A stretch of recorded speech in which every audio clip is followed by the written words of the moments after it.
trabalhado. É uma artesania.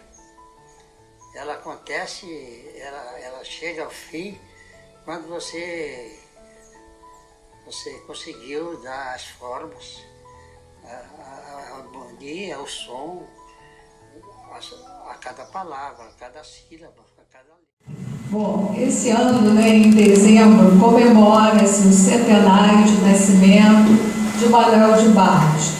É considerado um dos poetas reveladores da nossa modernidade, da geração de 45, mas que não se filiava propriamente a nenhuma escola, porque ele tinha uma vanguarda primitiva, tinha uma maneira toda especial de poetar.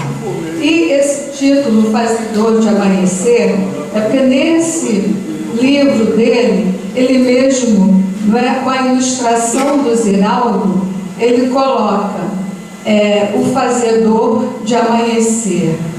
E é uma coisa muito interessante, eu começaria por aí, onde ele diz: quem não tem ferramentas de pensar, inventa. E por isso ele vai trabalhar sempre com essa invenção. E para mostrar os dois lados do que a obra dele apresenta, que é assim, ao mesmo tempo que ela é simples, ela é bem terra a terra, ele tem até o livro Gramática Expositiva do Chão. O nosso ponto de vista, o nosso olhar varia. E ele dá um outro exemplo aqui, que ele mostra um navio, e diz: um grilo é mais importante que um navio.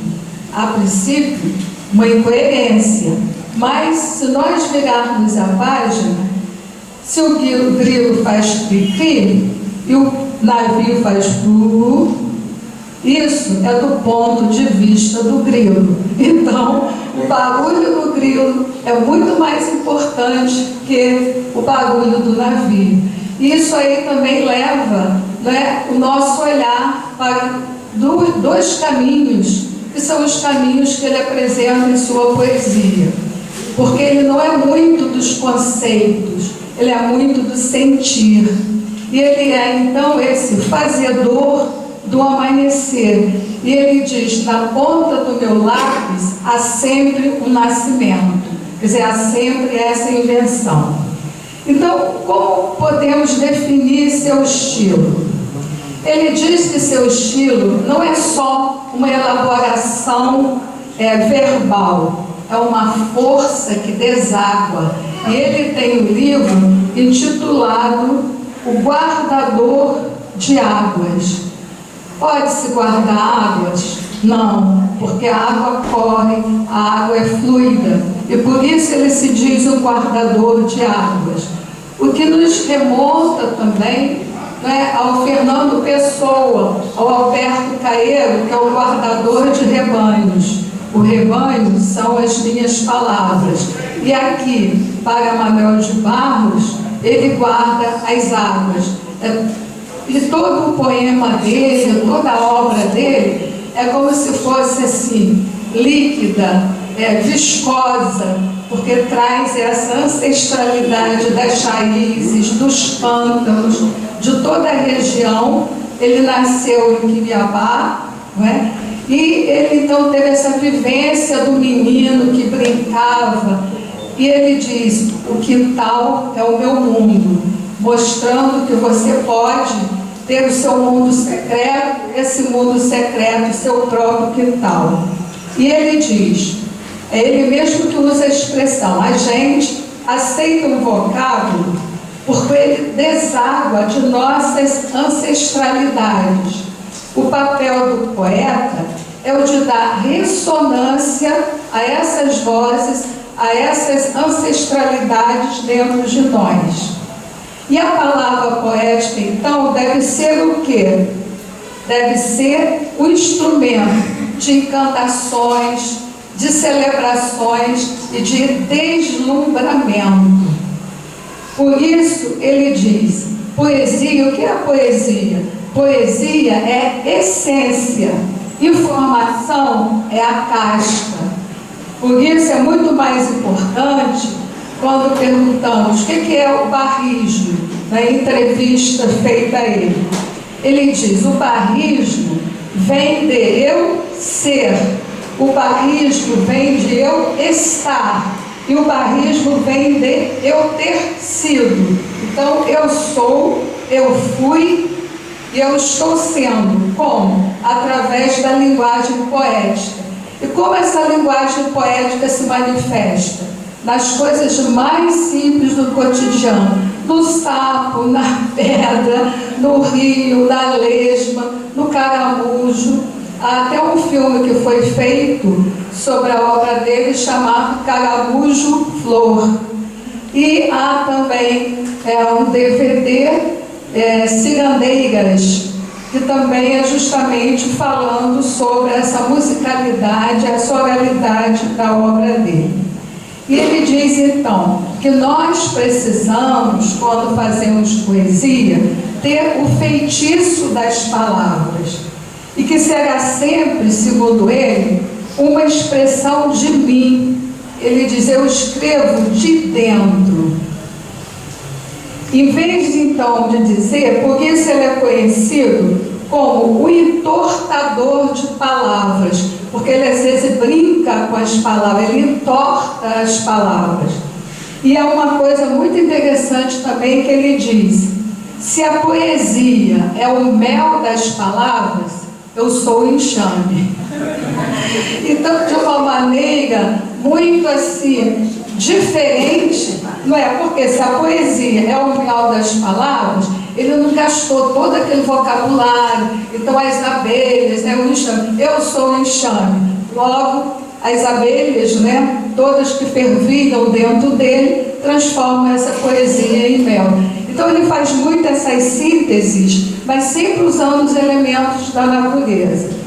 Depois ele diz, ele fala muito na obra dele, de uma personagem chamada Bernardo, por acaso é até o nome do meu neto, é o Bernardo da Mata. Então ele diz que o Bernardo é o seu alter ego. O Bernardo é o que ele teria sido, ou gostaria de ser, quando menino. Mas ao mesmo tempo, o Bernardo não é um heterônimo, como no Fernando Pessoa, nem é um pseudônimo. Aí ele vai dizer, Bernardo há de ser uma vontade da inocência perdida. Bernardo é essa ideia do primitivo.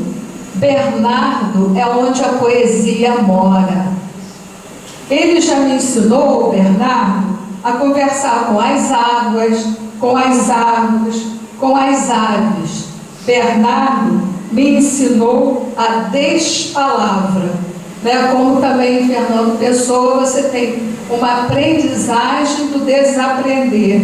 É você se despir dos conceitos e você buscar essa essência.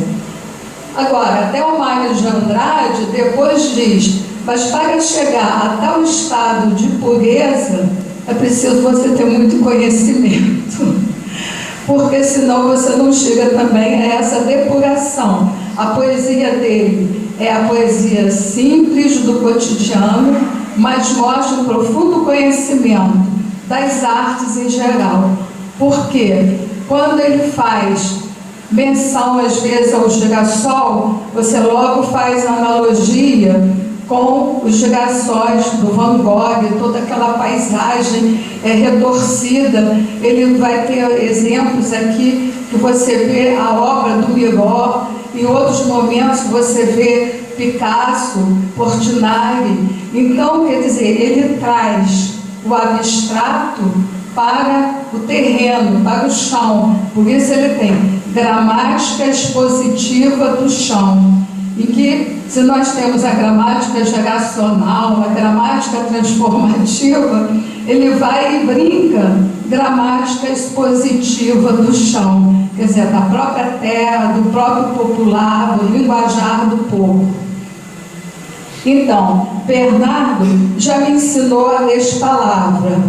E aí ele vai falar num livro que ele tem, que foi muito premiado, que é o livro das ignorâncias. Ele coloca contigo, ele não fala ignorância. o livro das ignorâncias, como o povo falaria, não é, no interior. E aí o que vem a ser essa ignorância para ele? Ele diz: é melhor ser as coisas do que entendê-las. É preciso saber no caminho das ignorâncias, o caminho dos pássaros, das águas, das pedras, dos sapos, dos ventos. Só quando a gente está em estado de árvore é que pode sentir os enleios do campo, enxergar os perfumes do sol. Olha as metáforas. A ignorância que constrói a poesia não é um estado mental, é um ato de sensibilidade.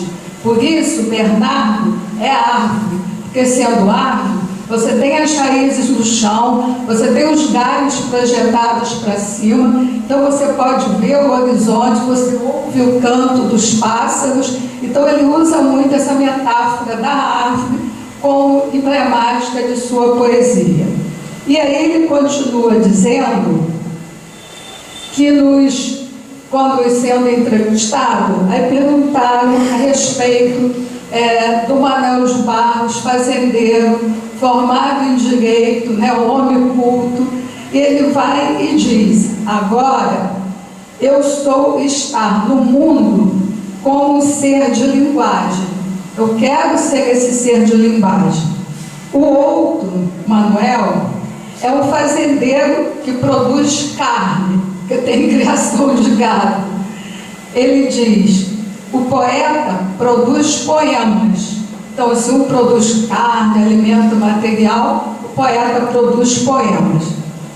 Continua dizendo: o trabalho do fazendeiro é feito de a cavalo. O trabalho do poeta é feito a lápis. Enquanto os touros fazem bezerros, os poetas fazem coisas que se desmancham no ar.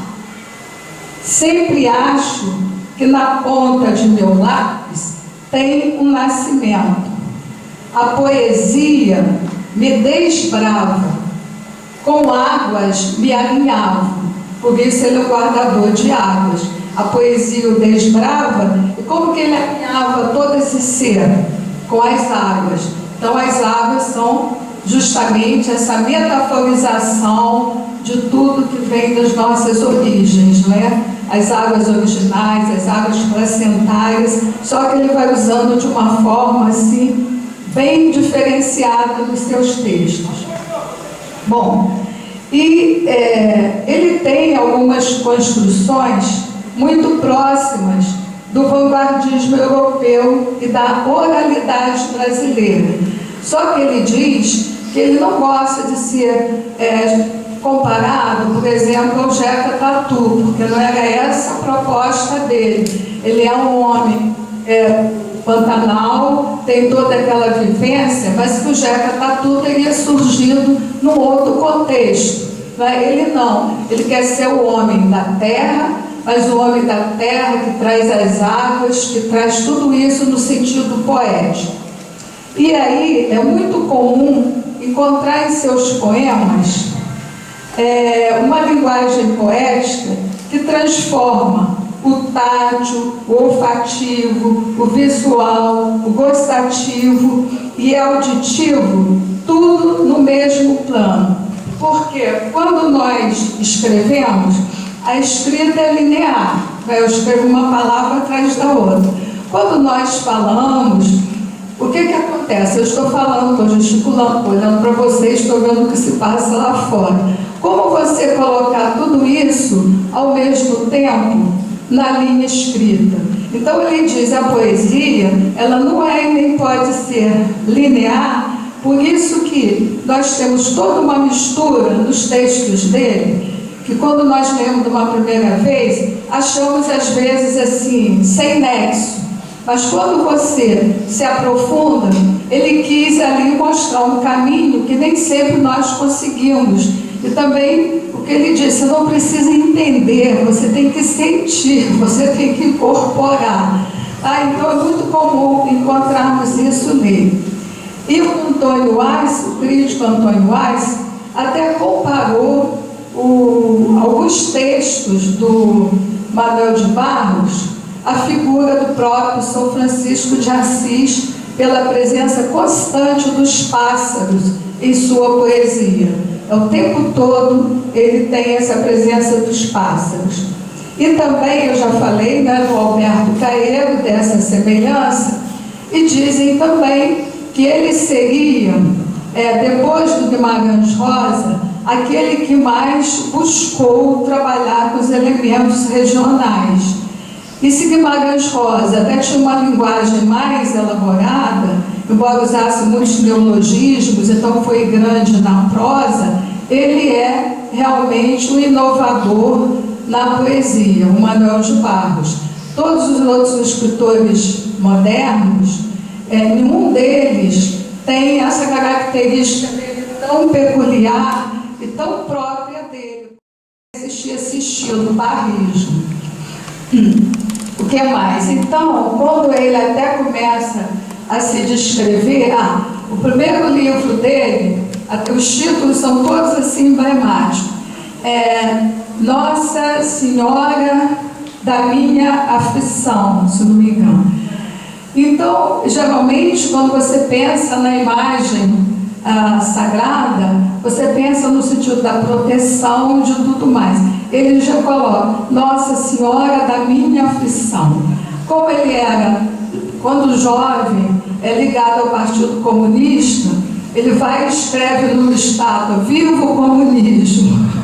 E aí, na época, ele ia ser preso, mas a dona da pensão onde ele estava falou, ele é uma criança, ele colocou isso de qualquer jeito, deixa para lá. Então perdeu-se esse primeiro livro dele, que é Nossa Senhora da Minha Aflição, porque a polícia levou pensando que fosse algo subversivo, porque ele se dizia comunista e escrevia nas estátuas, Viva o Comunismo. Mas depois ele se decepcionou com o próprio comunismo, com Prestes e tudo mais, mas aí é outra história. Bom, e aí nas obras dele, quando ele fala no álbum de família, nesse livro, os ensaios fotográficos,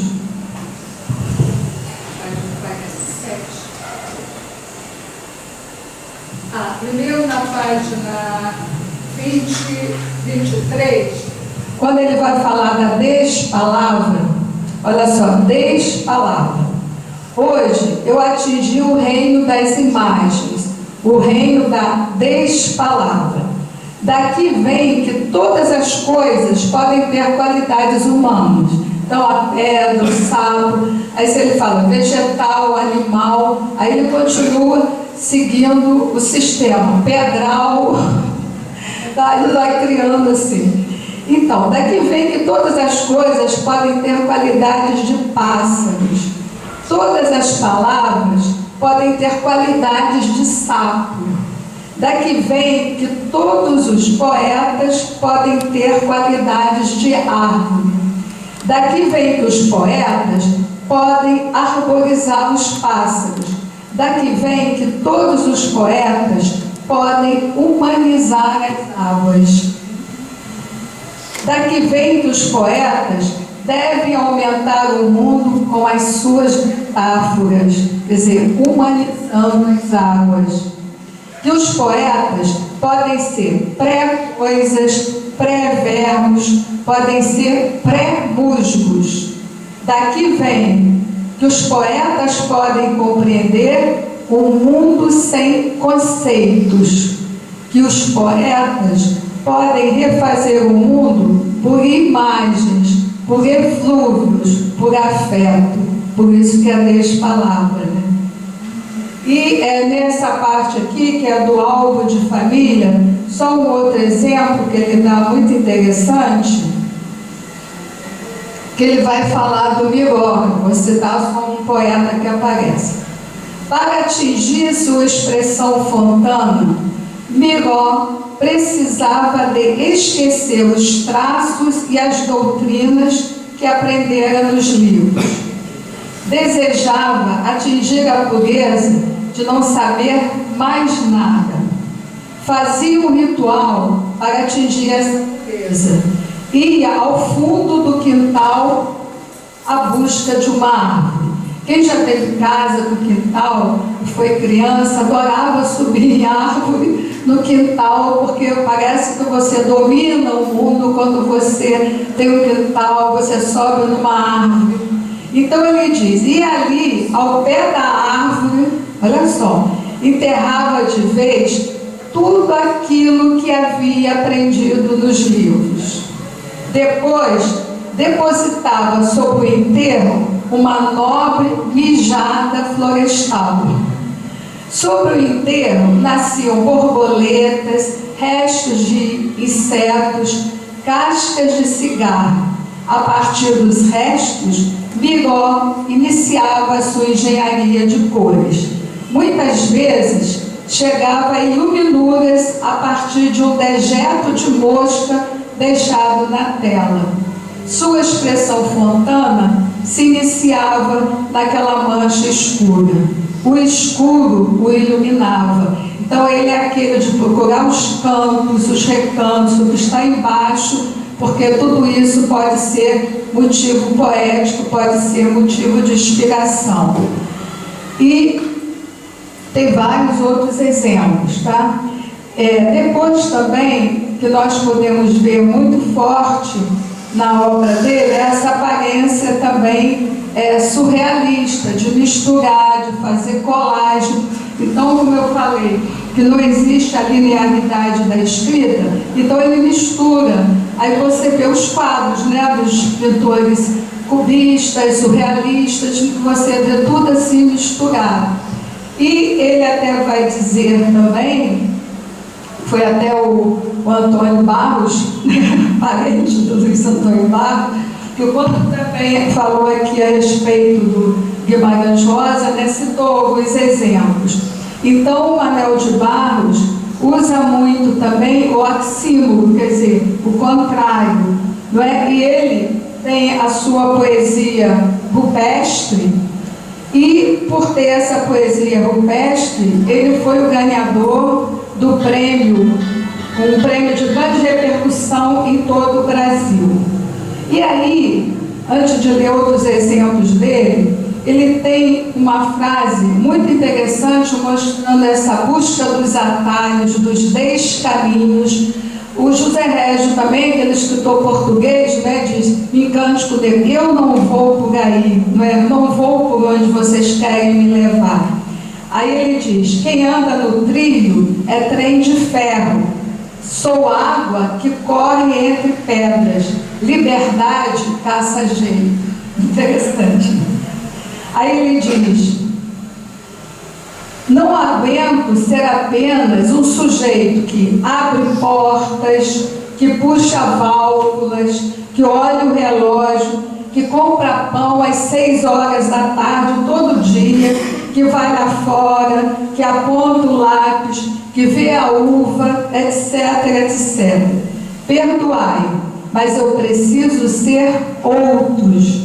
Eu penso renovar o homem usando borboletas.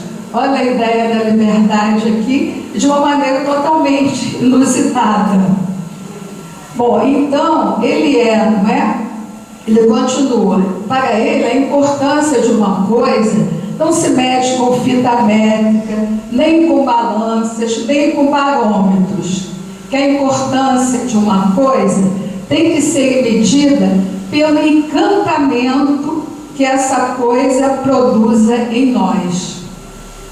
Prezo insetos mais que aviões, prezo a velocidade das tartarugas. Olha a comparação. Prezo a velocidade das tartarugas mais que a dos mísseis. Ele está fazendo uma crítica à tecnologia, tudo mais, então ele é mais do chão, né? Tenho em mim esse atraso de nascença. Eu fui aparelhado para gostar de passarinhos. Tenho abundância de ser feliz por isso, gostar de passarinhos. Meu quintal é maior que o mundo.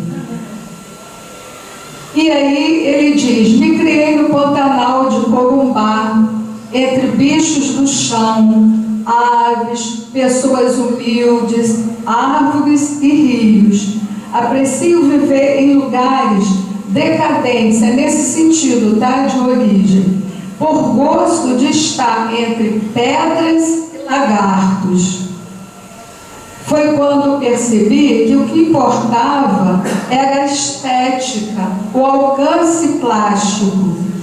A frase para ele era mais importante que a verdade, mais importante que a sua própria fé.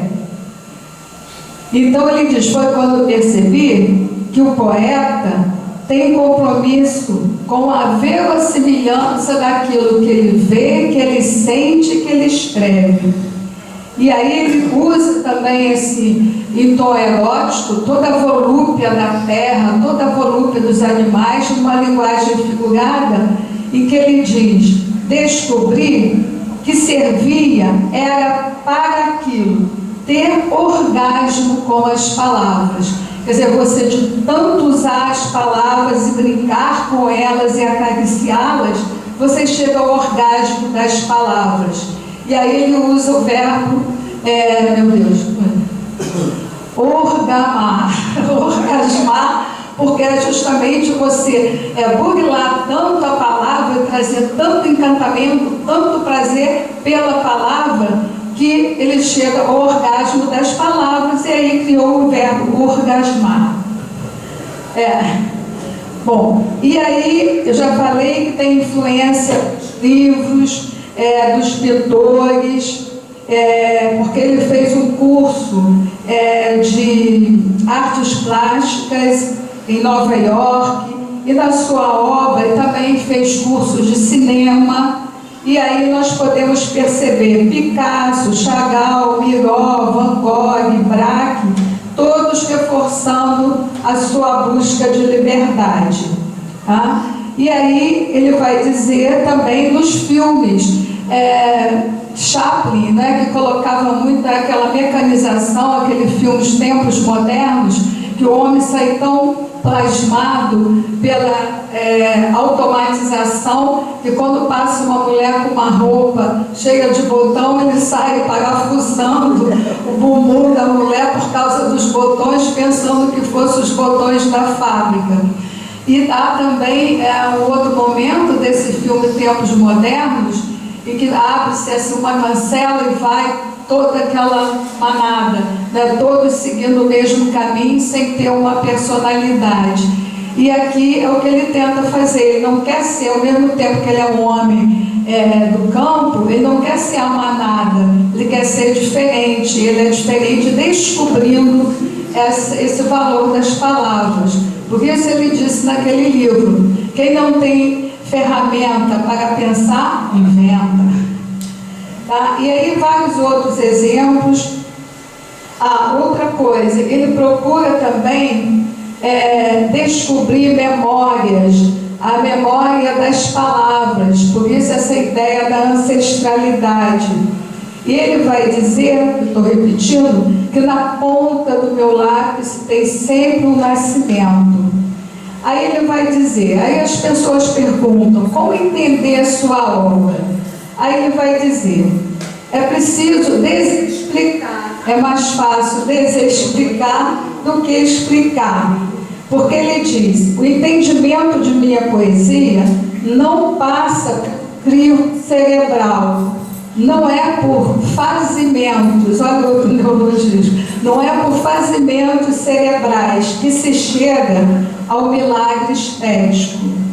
É num despoemamento, mais uma vez, no despoemamento, que ele vai sintetizar sua concepção de pedagogia para o entendimento poético. Quer dizer, a pedagogia, né, a arte de ensinar e de cuidar. Como seria essa pedagogia, segundo ele, para o entendimento poético? Sem fazimentos cerebrais.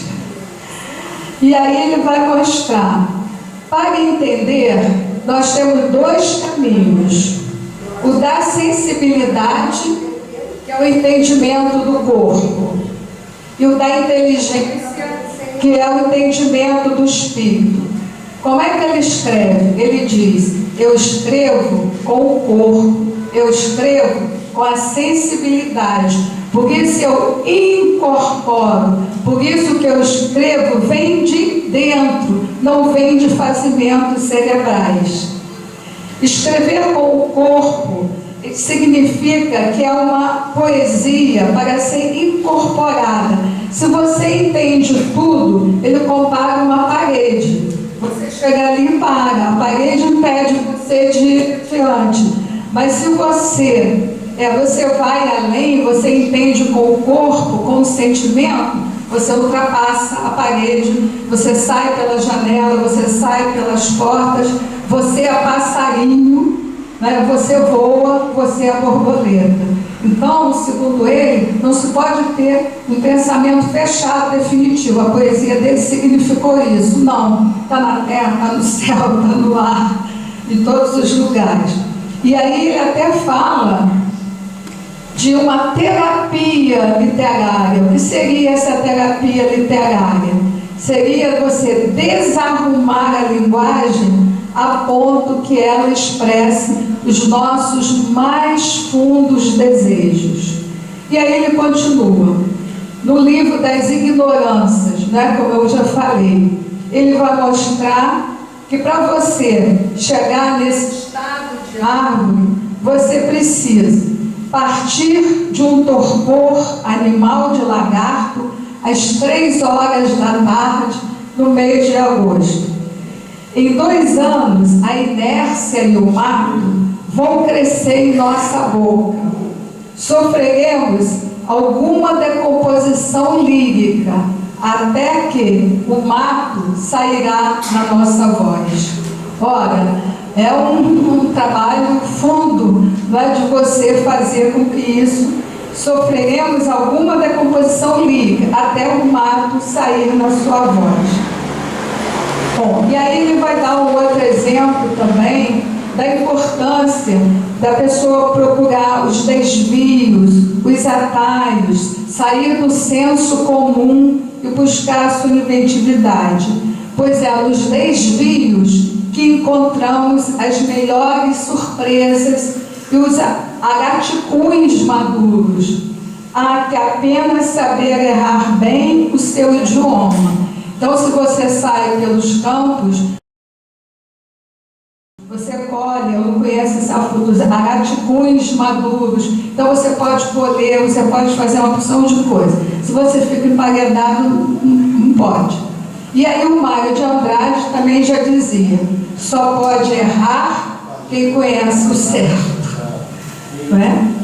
E aí nós temos algumas símiles, né, surpreendentes. Meu ser se abre como um lábio para moscas. Forte essa metáfora, né? Meu ser se abre como um lábio para moscas. Desaprender 8 horas por dia ensina os princípios. É você realmente se revigorar e olhar tudo com novos olhos. Propõe conceitos poéticos em que o tempo se alucina na relação entre flora e fauna. Nos textos infantis, nós sempre começamos, era uma vez, então você entra no reino da fantasia, do delírio, é o que ele tenta fazer conosco nesses textos. Por isso ele é um fazedor de amanhecer, ele faz uma gramática expositiva do chão e por aí vai. É o guardador de águas. Aí ele diz aqui, poesia é quando a tarde está competente para dálias. É quando, ao lado de um pardal, o dia dorme antes. Quando o homem faz sua primeira lagartixa. E quando um trevo assume a noite e um sapo engole as auroras. Isso aqui é toda aquela fusão dos quadros dos pintores fauvistas, né, dos pintores naifes, que ele colocou aqui tudo misturado, como eu falei, porque quando você escreve, então vem assim misturado. Tem também a intertextualidade com a pintura. Um girassol se apropriou de Deus, foi em Van Gogh. Tá? E lembrar também que a presença muito forte da metalinguagem E lembrar também que quando você mais compõe, você está num delírio, num transe poético. Não sei se vocês se lembram do filme Delírio de Amor, do Tchaikovsky, e também outros filmes, acho que era Michelangelo, que ele olhava para as nuvens, ele tinha assim as visões e logo a seguir ele pintava e compunha. Então ele fala também que para você chegar a esse nível de criação, você tem que ser criança, buscar esse menino que está em você, ser poeta e estar em delírio, estar em transe. Tá? A criança não sabe que o verbo escutar não funciona para cor, mas para som. Então, se a criança muda a função de um verbo, ele delira. Eu acho que você até deu esse exemplo aqui. Tem também a metapoesia, e por assim vai, tem muita coisa. Ele mistura o sublime e o grotesco, fala sempre dessa volúpia com as palavras, com as imagens, e ele usa então a arte de desnomear. Você sabe que o signo linguístico ele é arbitrário, isso aqui é mesa, mas eu poderia considerar isso uma outra coisa, não é? É porque esse nome é convencional, ali é uma janela, mas se eu penso que a janela é uma mesa, e se eu quiser escrever isso assim, eu estou desestruturando o universo, mas para mim teria essa função. Então, dando alguns exemplos dele de desnomear. Rede era vasilha de dormir.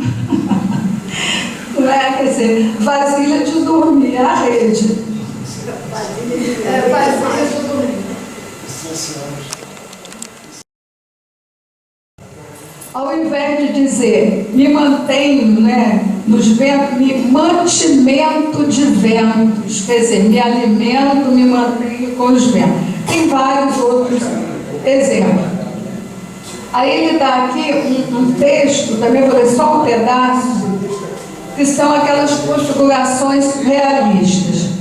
Guarda no velho baú seus instrumentos de trabalho. Um abridor de amanhecer, um prego que farfalha, um encolhedor de rio, e o mais importante, um esticador de horizontes.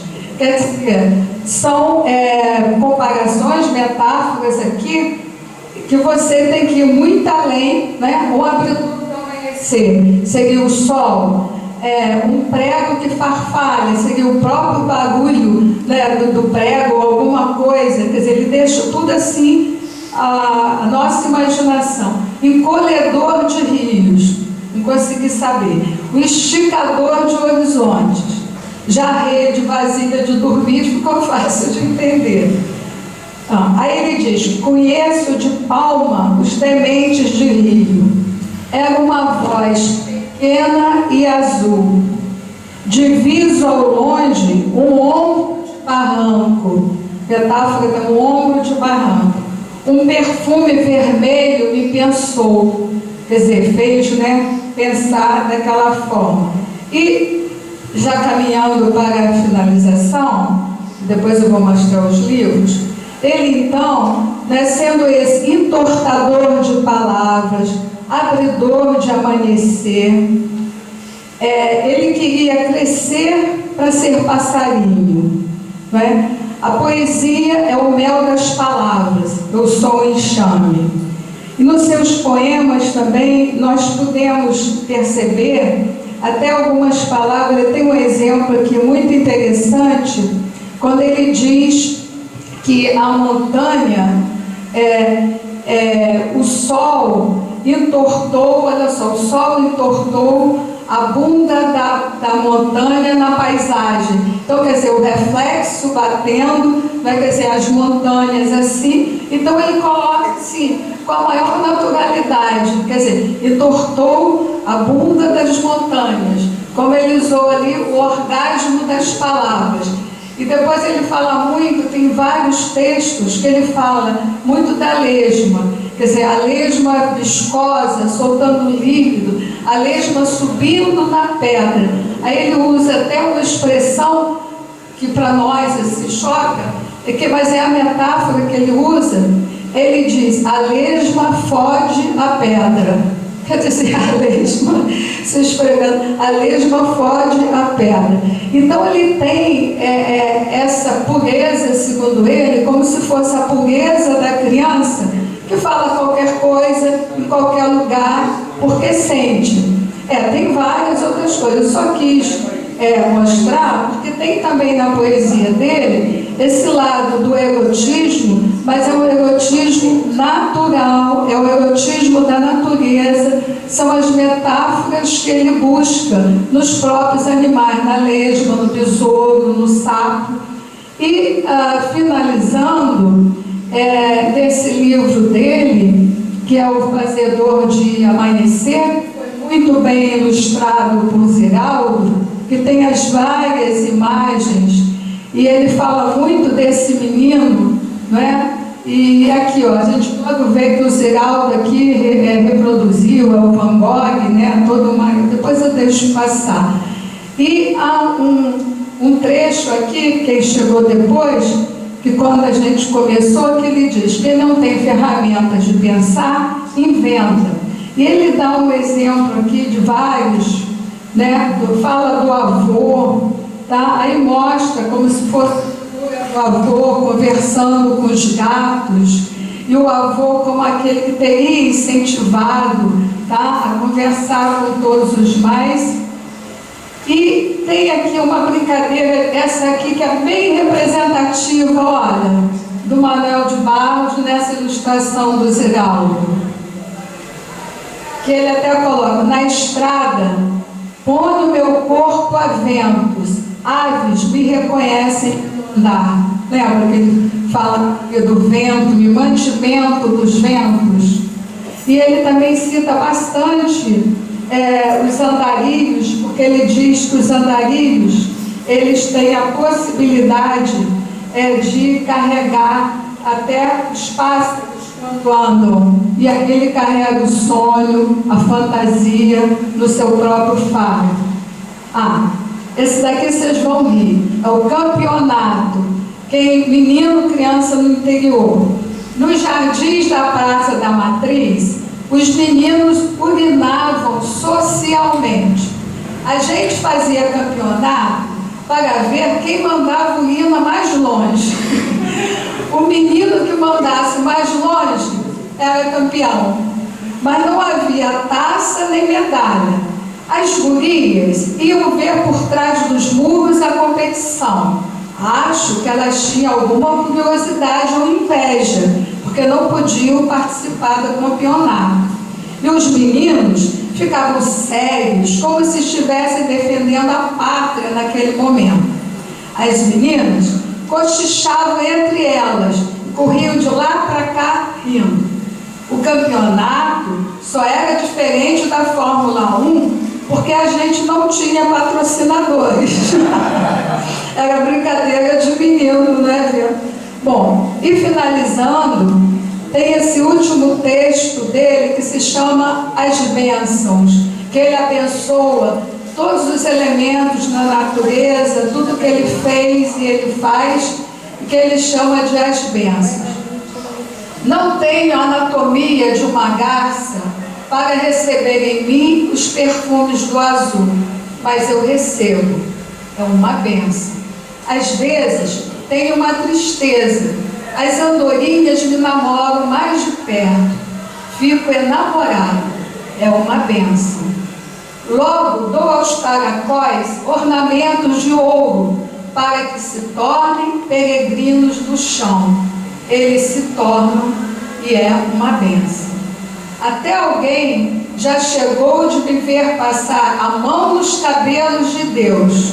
Eu só queria agradecer. Muito obrigada.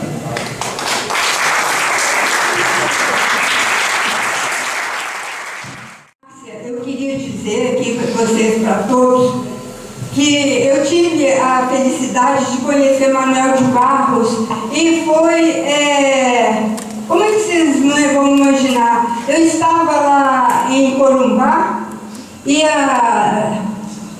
estava voltando de Corumbá porque o meu filho mais velho era capitão médico da Marinha, foi clínica de ultrassonografia, e eu fui apresentado ao Manuel de Barros pelo Apolônio de Carvalho.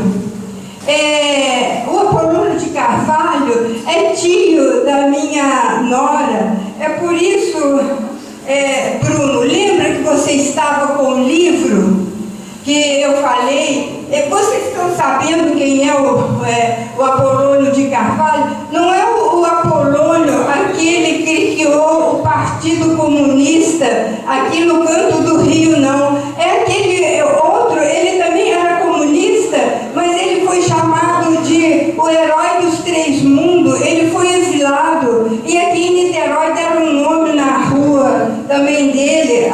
Você lembra, Sábio? Bom, mas não tem importância.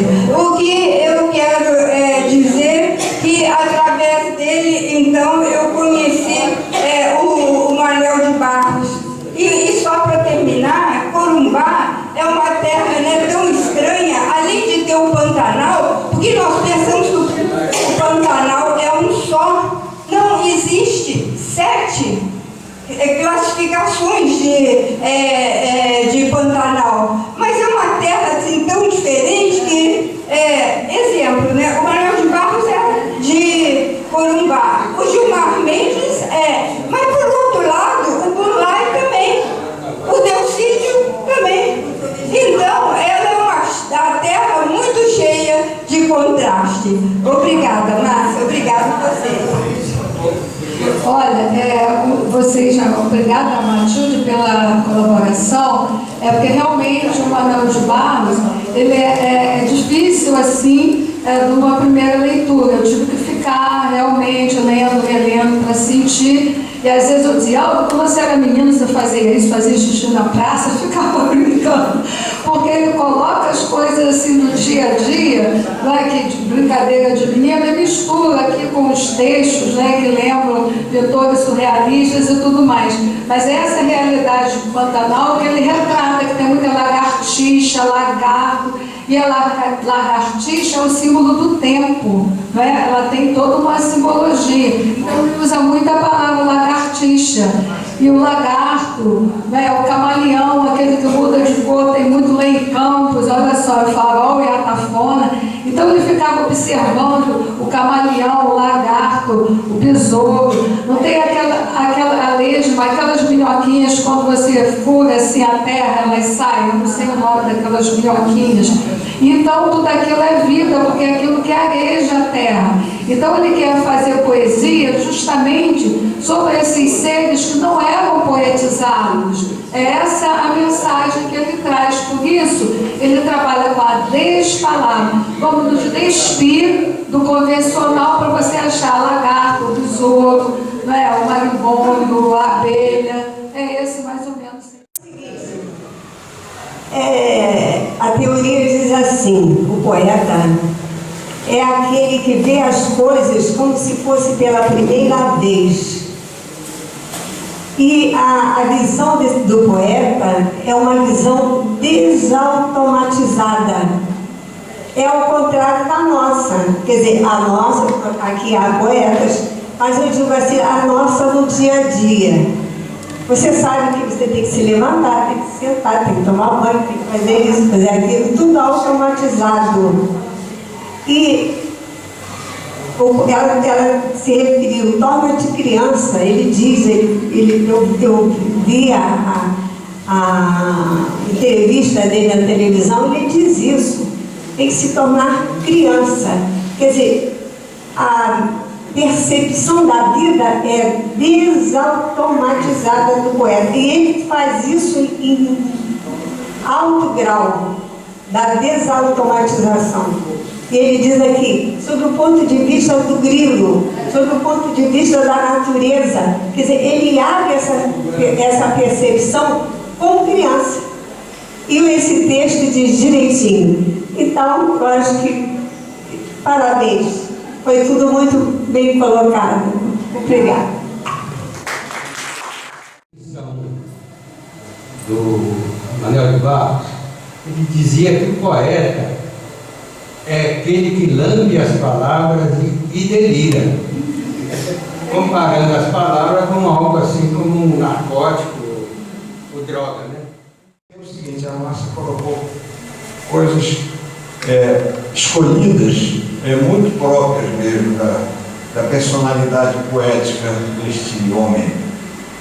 Uma coisa que ele diz, impressionante isso, só erra quem conhece o certo.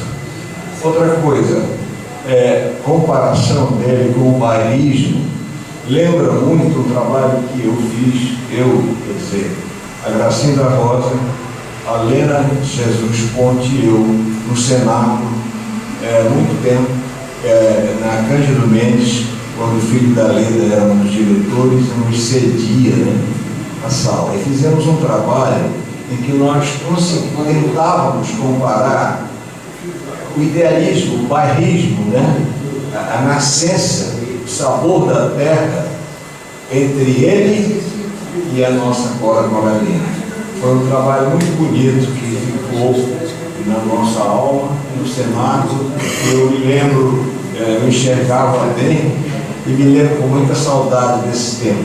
Foi uma palestra que me deu muita emoção, foi muito bonita. Uma desta aula que nós ouvimos a nossa presidente, dela também, como se vê e percebe, se sente vivamente, uma poetisa, porque para falar, como falou sobre Manuel de Barros, era preciso que, até certo ponto, ou ainda além, se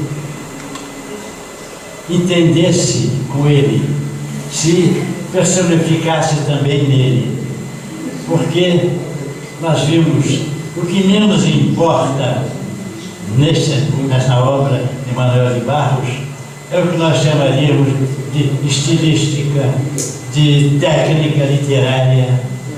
É o homem vivo, presente através das palavras, sem necessidade de escolher metro, rima, imagens rebuscadas. É a linguagem de todo dia. Só quem viveu uma infância igual à infância de Manuel de Barros é que pode sentir, ecoando dentro de si, tudo aquilo que passou com esse homem, que realmente é uma figura estranha. Não há duas pessoas, não há dois cidadãos, duas pessoas iguais. Cada um de nós tem as suas peculiaridades. Este é, como eu disse uma vez, de Marcos Madeira, e digo aqui, único, primeiro e único. Não haverá outro Manuel de Barros. Haverá imitadores, haverá seguidores talvez, mas o Manuel de Barros, com essa pureza poética, que dispensa palavras, porque ele próprio é a palavra, nós não vamos encontrar. Márcia, parabéns e muito obrigado. Eu penso que falo por todos. Você nos deu uma aula inesquecível.